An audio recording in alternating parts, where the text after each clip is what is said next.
హైకోర్టులో ఇప్పించిన తర్వాత హైకోర్టు ఏమంటది? హైకోర్టు ఏమన్నదంటే, ఇది హైకోర్టు ఆర్డర్, నేను చదివి వినిపిస్తాను. Learned assistant government pleader takes notice on behalf of the respondents and state and seeks time for getting instructions. List in second week of February 2025. ఇది order. అంటే దీని అర్థం ఏంటంటే, దీని రెస్పాండెంట్స్ ఎవరైతే ఉంటారో అంటే పోలీసులు, హానరబుల్ హైకోర్టు పోలీసులని రిమార్క్స్ అడుగుద్ది ఈ కంప్లైంట్ సంబంధించి. తర్వాత దీన్ని ఫిబ్రవరి 2nd వీక్కి పోస్ట్ చేస్తుంది. ఇంత ఈ ఆర్డరు. ఈ ఆర్డర్లో ఏమీ కూడా నా మీద కేసు ఫైల్ చేయమని, ఎఫ్ఐఆర్ కట్టమని ఏమీ లేదు. ఈ ఆర్డర్ ఇలా ఉంటే ఈ హానరబుల్ హైకోర్ట్ ఆర్డర్ని దీన్ని ఈ పుల్లారావు గారు అదే వ్యక్తితో మళ్ళీ ఎస్పీ ఆఫీస్కి పంపించి హానరబుల్ హైకోర్టుని మిస్లీడ్ చేస్తూ, హానరబుల్ హైకోర్టు మీద నెట్టేసి, హానరబుల్ హైకోర్టుని మిస్కోట్ చేస్తూ ఏమంటారు? హానరబుల్ హైకోర్టు నా మీద, ఆవిడ మీద కేసు కట్టండి అని చెప్పారని హానరబుల్ హైకోర్టు మీద నెట్టి ప్రజల్లోకి కోర్టే కేసు కట్టమని చెప్పిందని చెప్పి పంపించేటువంటి ఫ్రీలర్స్ ఇచ్చి ఒక ప్రయత్నం చేసి, అంతలోపే ఇక్కడున్నటువంటి పోలీసులు నా మీద కేసు కట్టారు, ఎస్సీ ఎస్టీ అట్రాసిటీ పెట్టారు.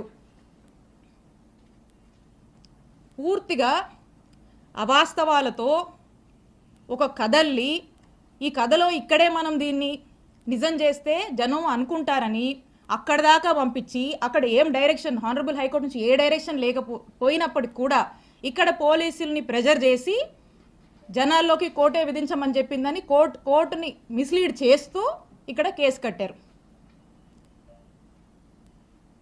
ఎంత డ్రామానో చూడండి. ఇదిట్లా ఉంటే రాష్ట్రంలో ఎలక్ట్రిసిటీ ఛార్జీలు పెరిగి ప్రజలు అనేక ఇబ్బందులు పడుతూ ఉంటే వారికి అండగా ఉందామని మా వైఎస్ఆర్ కాంగ్రెస్ పార్టీ నాయకుడు మా జగనన్న పిలుపునిస్తే విద్యుత్ పోర్ అనే కార్యక్రమంలో భాగంగా రాష్ట్ర వ్యాప్తంగా మా వైఎస్ఆర్ కాంగ్రెస్ పార్టీ వాళ్ళంతా కూడా అన్ని నియోజకవర్గాల్లో ఎలక్ట్రిసిటీ ఆఫీసెస్కి వెళ్ళి అక్కడ ప్రజలు ఇబ్బంది పడుతున్నారు, ప్రభుత్వం దృష్టికి ఇది తీసుకువెళ్ళాలి, ప్రజలకి భారం అవుతుంది, ఖచ్చితంగా ప్రభుత్వం దీనికి రెస్పాన్సిబిలిటీ వహించాలి, ఈ ఛార్జీలు తగ్గించాలని మేము రిప్రజెంటేషన్ ఇస్తే స్టేట్ మొత్తం జరిగితే, కానీ ఇక్కడ మన చిలుకూరుపేటలో మాత్రమే స్పెషల్. ఇక్కడ మా వైఎస్ఆర్ కాంగ్రెస్ పార్టీ నాయకుల మీద, యాక్టివ్ లీడర్స్ కార్యకర్తల మీద 30 మంది మీద నాతో సహా ఇక్కడ కేసు కట్టారు.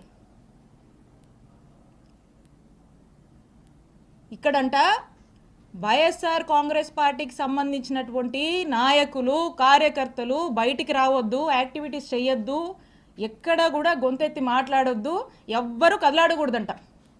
ప్రతి గ్రామం నుంచి ఈ రోజున పోలీస్ స్టేషన్లో కేసులు పెట్టడం, పోలీస్ స్టేషన్లోకి పిలిపించడము, హరాస్ చేయడము, తిట్టడము, కొట్టడము, కేసులు పెట్టడము, అరెస్టులు చేయడము, జైళ్ళకు తీసుకువెళ్ళడము, ఈ విధమైనటువంటి అరాచక పాలన చిలుకూరుపేట నియోజకవర్గంలో నడుస్తోంది. ఇదట్లా ఉంటే ఇక్కడున్న చాలామందికి తెలుసు, మా మామగారు 80 సంవత్సరాల వయసు కన్నా పెద్దోడండి. ఆ వయసులో ఉన్నటువంటి పెద్ద మనిషి మీద కూడా కేసు కట్టించాడు ఈ ఎమ్మెల్యే పుల్లారావు. నా మరిది ఫారిన్ సిటిజన్, ఫారిన్లో వ్యాపారాలు చేసుకుంటే నా మరిది మీద కేసు కట్టించాడు ఈ ఎమ్మెల్యే పుల్లారావు. నాకేనా కుటుంబం ఉంది? మీకు లేదా కుటుంబం? ఎన్ని రోజులు సాగుద్ది అనుకుంటున్నారు ఇట్లా? ఎన్ని రోజులు నడుస్తుంది అనుకుంటున్నారు ఇట్లా? నేను ఇక్కడ మీకు ఒక్కటే చెప్పాలనుకుంటున్నా, ఈరోజు నా కుటుంబాన్ని, మా వైఎస్ఆర్ కాంగ్రెస్ పార్టీ నాయకుల్ని కార్యకర్తల్ని మీరు ఇబ్బంది పెడతా ఉన్నారు. పుల్లారావు